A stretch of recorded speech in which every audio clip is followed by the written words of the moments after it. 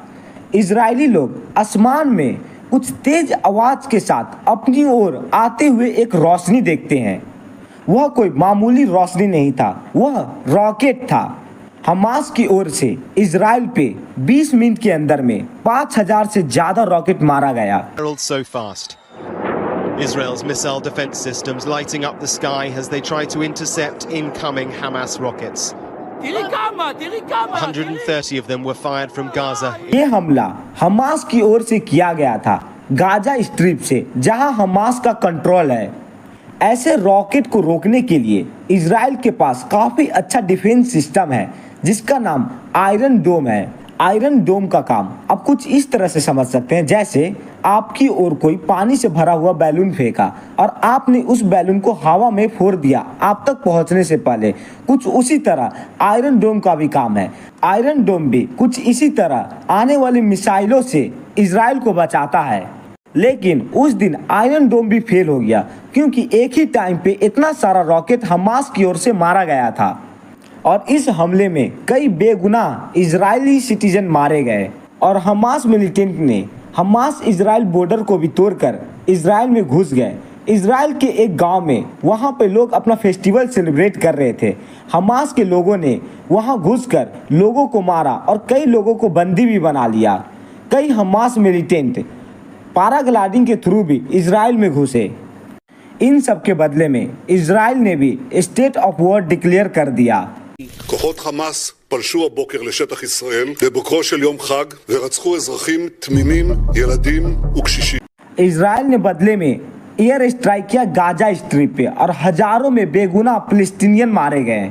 Hamas militant के leader Mohammad देफ ने इस अटैक को ऑपरेशन अल अक्सा फ्लड का नाम दिया। उन्होंने बोला यह जवाब है अल अक्सा मस्जिद में जो इजराइल करता हुआ आया है। अभी तक इजरायली मिलिट्री कई बार अल अक्सा मस्जिद में घुसकर वहां पर प्रेयर कर रहे लोगों को मारना, टीयर गैस फेंकना, इन सभी का वीडियो कई बार सामने आ चुका है। इस इजराइल फिलिस्तीन कॉन्फ्लिक्ट में इंडिया हमेशा से फिलिस्तीन का सपोर्ट करता हुआ आया है। इंदिरा गांधी का सरकार का टाइम हो या राजीव गांधी का, अटल बिहारी वाजपेयी, मनमोहन सिंह या नरेंद्र मोदी हो, हमेशा से इंडिया फिलिस्तीन के साथ खड़ा हुआ है। लेकिन मध्य पूर्व के बारे में यह स्थिति साफ है कि अरबों की जिस जमीन पर इजराइल कब्जा करके बैठा है वो जमीन उसको खाली करना होगी। लेकिन इस बार जो हमास ने इजराइल पे अटैक किया है उसका निंदा नरेंद्र मोदी भी किए हैं। यही था अभी तक का इजराइल फिलिस्तीन कॉन्फ्लिक्ट का अपडेट। मैं इन सभी को आपको शॉर्ट में समझाने का पूरा कोशिश किया हूँ। अगर कोई पॉइंट छूट गया हो तो आप मुझे कमेंट सेक्शन में ज़रूर बता सकते हैं। यहाँ तक वीडियो देखने के लिए शुक्रिया। अगर वीडियो अच्छा लगा हो तो चैनल को सब्सक्राइब और वीडियो को लाइक ज़रूर करिएगा।